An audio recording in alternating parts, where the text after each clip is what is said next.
বলছি সারা শহর জুড়ে ক্যাম্পেইন চলছে হীরক রানী বাই বাই। এই মুহূর্তে সারা শহর জুড়ে ক্যাম্পেইন চলছে, বিভিন্ন জায়গায় পোস্টার আপনাদেরকে দেখাতে চেষ্টা করছি।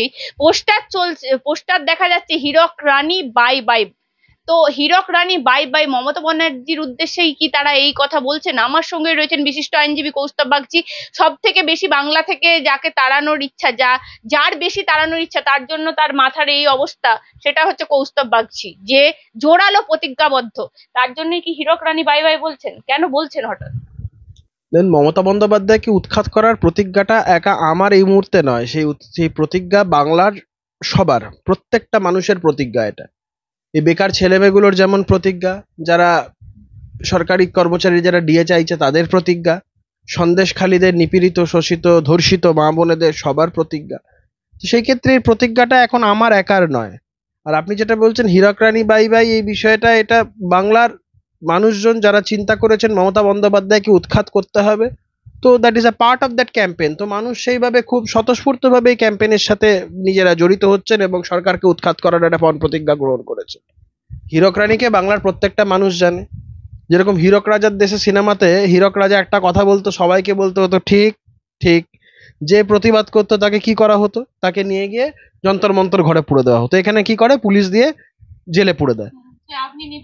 তো সেটা এটা এই রাজ্যে, তো ওই জন্য মানুষকে এখানে আলাদা করে বলতে হবে না হীরক রানীকে।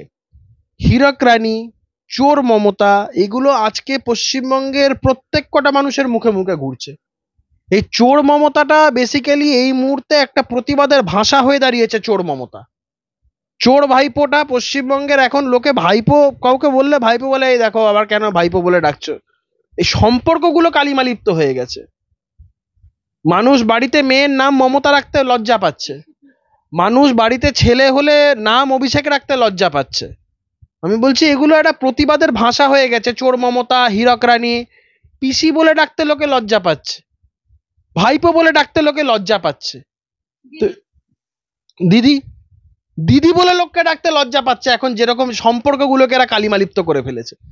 তো সেই ক্ষেত্রে দাঁড়িয়ে আমরা এই বিষয়গুলো নিয়ে কখনোই বলবো না যে সম্পর্কগুলো তো আজ থেকে নয়, দীর্ঘদিন ধরে হয়েছে।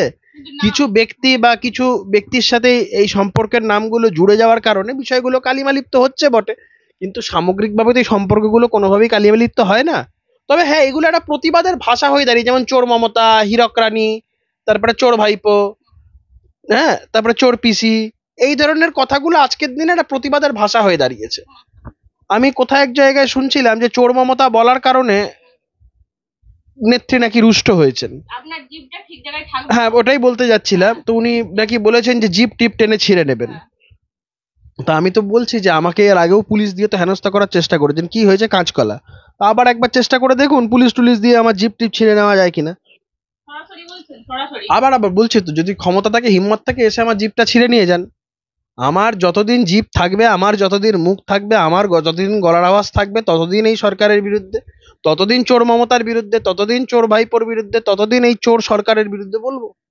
মমতা বন্দ্যোপাধ্যায় বলছেন, কে কে বললো এত বড় সাহস, আমি পেনশন নিই না, আমি কিছু মানে এতদিনের মুখ্যমন্ত্রী, এতদিনের এমপি। দেখুন, এগুলো নেওয়া বরঞ্চ ভালো। আমি বলছি পেনশন নেওয়া ভালো, মাইনে নেওয়া ভালো, মানে চা খাওয়াও ভালো, সরকারি সরকারি টাকায় চা খাওয়াও ভালো, আমি বলছি না। আমি বলছি সেটাও চড়া ভালো, কিন্তু গরু চুরি কয়লা চুরি পয়সা খাওয়া ভালো না। গরু চুরির পয়সা খাওয়া ভালো না, চাকরি চুরির পয়সায় খাওয়া ভালো না, কয়লা চুরির পয়সায় খাওয়া ভালো না, বালি চুরির পয়সায় খাওয়া ভালো না, কাটমানি খাওয়া ভালো না, এগুলো ভালো না। তার থেকে বরঞ্চ সরকারি খরচায় চা খান না, তার থেকে বরঞ্চ সরকারি খরচে গাড়ি চড়ুন না, কে বারণ করেছে? তার থেকে বরঞ্চ মাইনে নিন, কে বারণ করেছে? এত বড় সাহস, আমার গাড়ি দেখে চোর মমতা বলছে, চোর চোর বলছে মমতা। দেখুন, এখন উনাকেই চোর বলছে, এটা উনি কি করে জানলেন? এই যে আরে বাংলায় ছোটবেলায় বলতাম চোরের মন পুলিশ পুলিশ। চোর যদি কেউ বলছে, উনি ভাবছেন উনাকে বলছেন, তাহলে উনার এই কেন এই ভেতরে এই ফিলিংটা কেন হচ্ছে যে চোর মানেই উনি? সেটাই তো বললাম, যে রাস্তায় যদি কেউ চোর যাচ্ছে বললো, দেখ চোর যাচ্ছে, তা এখন অভিষেক বন্দ্যোপাধ্যায় তার পেছনে তাড়া করতে লাগলেন, এটা কোনো মানে আছে? মানে চোর যাচ্ছে মানে অন্য কেউ হয়তো রাস্তা দিয়ে যাচ্ছে, চোর যাচ্ছে হয়তো কেউ দেখেছে, তো ও কেন ছুটলো? রাস্তা দিয়ে চোর যাচ্ছে বলা মানেই ও যাচ্ছে। মমতা বন্দ্যোপাধ্যায়কে যদি এখন রাস্তা দিয়ে মমতা বন্দ্যোপাধ্যায়ের কনভয় যাচ্ছে, এমন তো না যে সেই সময় আর অন্য কোথাও কোনো রাস্তা দিয়ে কোথাও কেউ কিছু যাচ্ছে না।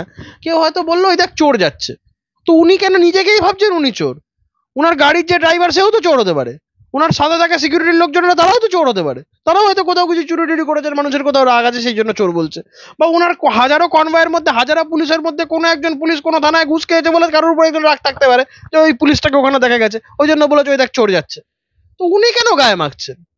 আর উনি সেটাকে গায়ে মেখে এত সেটাকে মানে এজিটেটেড হয়ে যাচ্ছেন বিষয়টা, এবং এত রুষ্ট হচ্ছেন। তা উনার রুষ্ট হওয়া বা না হওয়াতে কারো কিছু এসে যায় না কাঁচকলা, তাতে কে কার কি এসে যায়? লোকে যদি এখন চোর বললে উনি নিজে গায়ে মেখে নেন, তাহলে তো আর কিছু। এখন আর লিখছে না দেওয়ালে, এখন তুমি দেখো তো একটা দেওয়ালে লিখছে কিনা সততার প্রতীক, সব লেখা বন্ধ হয়ে গেছে। মানুষ হাসছে। সৌগত রায় একটা ওই বিতর্ক সভাতে মমতার সততা নিয়ে বক্তৃতা করতে গেছিলেন, এমন হাসান হেসেছে লোকে, এমন কুলকুলি দিয়েছে, এমন প্যাক খেয়েছে, তারপর থেকে আর বলা বন্ধ করে দিয়েছে। তারপরেই মনে হয় এসে এসে সুইমিং পুলে একটা চিৎপটা করে ছবি বেরিয়েছিল না, ওই ছবিটা মনে হয় ঠিক তারপরের ঘটনা। বলছি কৌস্তবদা, একই সাথে দেখা যাচ্ছে মুখ্যমন্ত্রী বলছে আপনারা ক্ষমতায় এলে নাকি আপনারা সকালে চায়ের সাথে গোমূত্র খাওয়াবেন, বিকেলে গোবর মানে দুপুরে ভাতের সঙ্গে গোবর মেখে খাওয়াবেন। গরম পড়েছে বোঝা যাচ্ছে, এত গরমে ওনাকে বলবো বেশি করে ওআরএস খান, রোদের থেকে প্রোটেক্টেড থাকুন। গরমকালে এরকম অনেক রকম ব্যায়ামও দেখা যায়। আপনারা এইসব বলে ছোট করে দেবেন না, আপনারা মুখ্যমন্ত্রীর কথাটাকে সিরিয়াস নিয়ে না, সিরিয়াস নিয়ে মুখ্যমন্ত্রীর এই কথাটা সিরিয়াসলি নেওয়ার কথা? ভাতের সাথে গোবর মেখে খাবো, এটা কোনো সুস্থ মস্তিষ্কের মানুষের কথা হতে পারে? এই কথাগুলোকে কেউ সিরিয়াসলি নিতে পারে? মুখ্যমন্ত্রী যদি বলে ভাতের সাথে গোবর মেখে খাওয়াবো, আমি যদি তাতে বলি যে গরম পড়েছে, আপনারা খাবেন না তো কোথাও বলছেন না, আপনারা বলছেন গরম পড়েছে, আপনারা কি বলছেন? আচ্ছা এই পাগলের প্রলাপের এখন যদি আমি বলি তোমাকে আমি আকাশ থেকে চাঁদ পেড়ে এনে দেবো, ওই কথাটা একরকম, মানে এটা কোনো সুস্থ মস্তিষ্কের কথা হবে? আমি ধরো এক্ষুনি বললাম যে আমি এখানে চাঁদে আমি একটা জমি কিনেছি, ওখানে বাড়ি করব, এই কথাটার এই মুহূর্তে তোমার কাছে তোমার মানসিকভাবে তুমি এই কথাটাকে যেভাবে গ্রহণ করবে, আমার মনে হয় ভাতের সাথে গোবর মেখে খাওয়াটাও সেটা একইভাবে গ্রহণ করা উচিত। কোনো সুস্থ মস্তিষ্কের মানুষের পক্ষে এই ধরনের কথা বলা সাজে না, বা এটা কাম্যও না। মানে আমরা ভুলে যাচ্ছি রাজ্যের মুখ্যমন্ত্রী উনি। মাঝে মাঝে এই কথাগুলো শুনে মনে হয় যেগুলো কে বলছে, কে বলছে এই কথাগুলো? এগুলো যদি পাভলভে থাকা কোনো একজন পেশেন্ট এই ধরনের কথাবার্তা বলতেন তাও মানা যেত, এটা রাজ্যের মুখ্যমন্ত্রী এই ধরনের কথা বলছেন। আমি তো সেই জন্যই বললাম গরম পড়েছে প্রচন্ড, ওআরএস খান, সাবধানে থাকুন। গরমের এফেক্ট অন্যান্য রাজ্যে, রাজস্থানের মাংস খাওয়া বন্ধ করে দিয়েছে। কে বলেছে মাংস খাওয়া বন্ধ? রাজস্থানের বিখ্যাত ওয়ান অফ দি রাজস্থানের লাল মাছ, জাংলি মাছ, এগুলো রাজস্থানের খুব বিখ্যাত কুইজিন। কে বলেছে উত্তরপ্রদেশে মাছ খাওয়া বন্ধ? বলুন না। ও সব জানে, উত্তরপ্রদেশে থাকে গিয়ে, ওখানে গরু পাচারের সাথে যুক্ত নাকি? ওখানেও গরু পাচার সোনা পাচারের সাথে যুক্ত আছে, ওখানেও ব্যবসা করে, সব জেনে বসে আছে উত্তরপ্রদেশে খাওয়া বন্ধ। আমি মাছ খেতে ভালোবাসি, আপনারা কে বারণ করেছে? ও তো মাছ খেতে ভালোবাসে, কয়লা খেতে ভালোবাসে, বালি খেতে ভালোবাসে, মাছ খাওয়াতে আপত্তি নেই, বাকিগুলোতে আপত্তি। যত খুশি মাছ খান না, ভদ্রলোকের ছেলে মেয়েদের মতন যেমন মাছ মাংস ডিম এগুলো খাবার, সেগুলো খাক না, কেউ কিচ্ছু বলবে না। কিন্তু মানুষ আওয়াজ তুলবে যখন গরু চুরি হবে, গরু চুরির পয়সা খাবে, কয়লা খাবে, বালি খাবে, তখন মানুষ আওয়াজ তুলবে। যখন শিক্ষা চুরির পয়সা খাবে তখন মানুষ আওয়াজ তুলবে। কই মাছ মাংস খাচ্ছে কেউ তো বলেনি, কোনোদিন তো বলেনি। অভিষেক বন্দ্যোপাধ্যায় ছোট থেকে এত বড় হয়েছে, কোনোদিন ও মাছ মাংস খায় বলে কেউ কোনোদিন কথা বলেছে? এর আগেও তো এখন হৃষ্টপুষ্ট চেহারা ছিল, ভালো মাছ মাংস খেতে লোকে, কেউ কোনোদিন বলেছে অভিষেক ব্যানার্জি কেন মাছ মাংস খাবে? মানুষ তবে আওয়াজ তোলা শুরু করেছে যবে কয়লা খাওয়া শুরু করেছে, যবে বালি খাওয়া শুরু করেছে, যবে চাকরি খাওয়া শুরু করেছে, মানুষ আওয়াজ তবে তোলা শুরু করেছে। এতদিন শুরু করেনি তো, কিন্তু আপনারা এসে গেলেই তো আপনারা শুরু করে দেবেন, মানে কথাটা বোঝার আছে। তাও গোটা দেশের মানুষ বিজেপির উপরে দুহাত ভরে আশীর্বাদ করছে, এত কিছু বন্ধ করে দিচ্ছে বিজেপি, মানুষের জীবন জীবিকা একদম দুর্বিষহ করে তুলেছে, তাও বিজেপির আসন সংখ্যা 14 সালের পর থেকে আস্তে আস্তে আস্তে আস্তে বাড়তে থাকছে। এবং 2024 সালেও দেখবেন গতবারের থেকে যে আসন সংখ্যা ছিল সেটা এবারেও বাড়বে। আপনারা জুমলাবাজি, আপনারা চোর, আপনারা গুন্ডা, আপনারা মাফিয়া। আচ্ছা বলছি, এগুলো সবাই কেউ বুঝতে পারছে না, একমাত্র চোর মমতা চোর ভাইপো বুঝতে পারছে, আর কেউ পৃথিবীতে বুঝতে পারছে না। আমার এটাই হচ্ছে খুব সরল সাদাসিধে মনে একটা প্রশ্ন, যে চোর মমতা চোর ভাইপো ছাড়া এই যে বিজেপি যে এত খারাপ পার্টি, এত জুমলা পার্টি, এত কিছু, এটা আর কেউ বুঝছে না। আপনারা উল্টো করে ঝুলিয়ে দিবেন বলছেন, কেন? মুখ্যমন্ত্রীর এই কথাটাই খুব আপত্তি। আপনি তো আইনজীবী, ওই যে বলুন না। ওই যে আমি বললাম যে হ্যাঁ। গরম পড়েছে।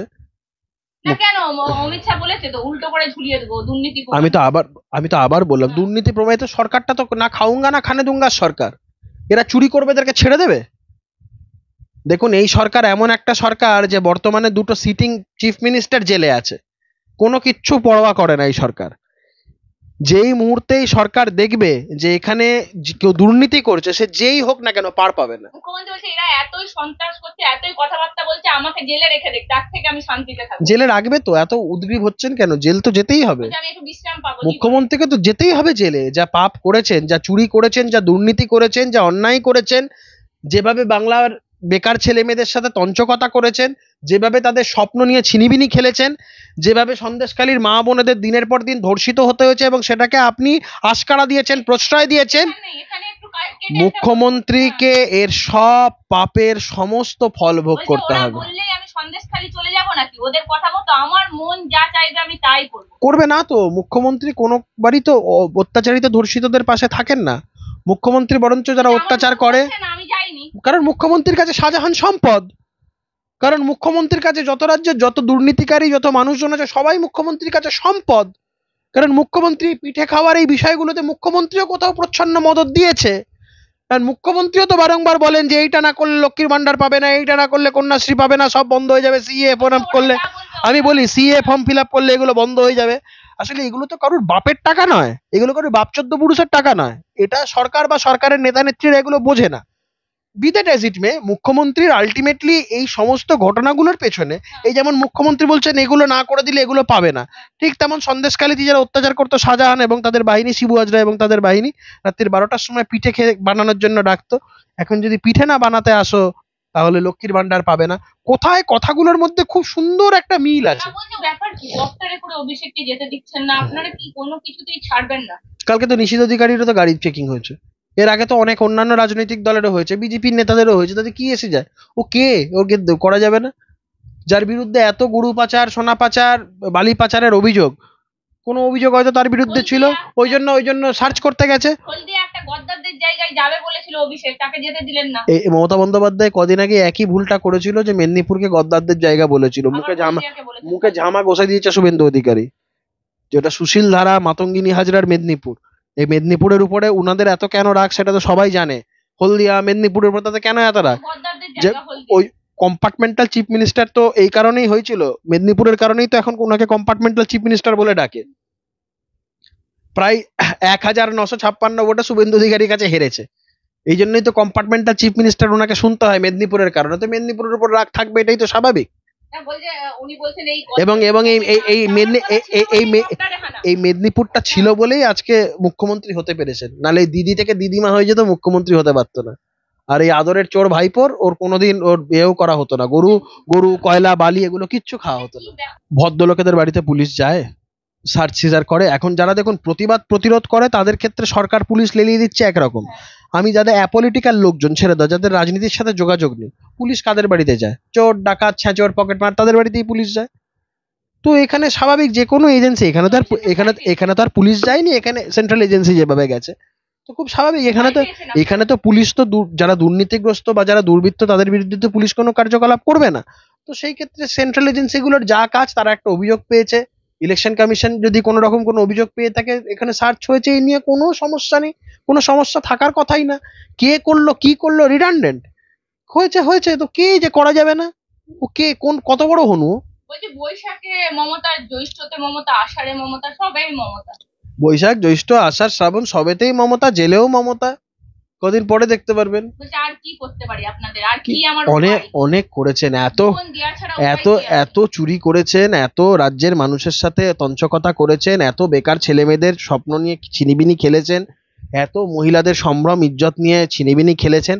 আর কিচ্ছু করতে হবে না, অনেক করেছেন। আপনাকে হাত জোর করে বলছি, এবারে থামুন, সবকিছু ছেড়ে ছুড়ে কাশী বিশ্বনাথ চলে যান। আর সেখানেও হয়তো বেশি দিন থাকতে পারবেন না, কারণ জেল যাত্রা আপনার নিশ্চিত, কেউ রুখতে পারবে না। তাই ওকে নিয়ে কি বলবো? ওকে নিয়ে বলবো কি বলবো? ওকে নিয়ে গো ব্যাক তো কি হয়েছে, যে মানুষ যদি বলে থাকে কি বলবো ওকে নিয়ে? ওকে নিয়ে যা কথা বলার, ও অভিজিৎ গঙ্গোপাধ্যায় যা বলেছে এরপর আর ওকে নিয়ে কিছু বলার নেই। ও তো ওখানে থার্ড আর ফোর্থের মধ্যে, ও থার্ড হবে না ফোর্থ হবে এই নিয়ে লড়াই হবে ওখানে। ওখানে দেবাংশু কোনো লড়াইতেও নেই, ওই জন্য দেখছে যেখানেই যাচ্ছে মানুষের কাছে উল্টোপাল্টা কথা শুনছে, মানুষ ওর এমনি মাথা খারাপ হয়ে যাচ্ছে, উল্টোপাল্টা কথা বলছে, মানুষ ওই জন্য গো ব্যাক বলছে, খুব স্বাভাবিক। কারণ ওর মধ্যে তো বিন্দুমাত্র কোনো রাজনৈতিক এলিমেন্ট নেই, উল্টোপাল্টা কথা বলা ছাড়া। এইসবগুলো করতে গেলে মানুষের কাছে গো ব্যাক শুনবে না তো কি শুনবে, সাদরে আমন্ত্রণ করবে। খুলে দিচ্ছে, খুলে ছুঁড়ে দিচ্ছে বিজেপির পতাকাগুলোকে, করুক না, পার্টি অফিসে তালা ভেঙে দিচ্ছে। যখন মানুষ একাই 100, যখন মানুষ ছুঁড়ে ফেলে দেবে তখন বুঝতে পারবে। একাই 100। যখন মানুষ, সাধারণ মানুষ যখন ছুঁড়ে ফেলবে তখন বুঝতে পারবে। বলছি, অভিষেক বন্দ্যোপাধ্যায় বলছেন জমিদারি প্রথার কাছে মাথা নত করবো না। আমরা তো এই রাজ্যে তাই বলছি যে তৃণমূলের এই জমিদারি প্রথার কাছে মাথা নত করবো না। ও কাদেরকে জমিদার মিন করছে, হয়তো নিজেদেরকেই বলছে, কারণ গোটা বাংলার মানুষ তৃণমূলের জমিদারি দেখতে পাচ্ছে তো। সমস্ত কিছু তাদের জমিদারি, সমস্ত কিছু তাদের খবরদারি, আর মঞ্চে উঠে অন্য লোককে বলছে জমিদার।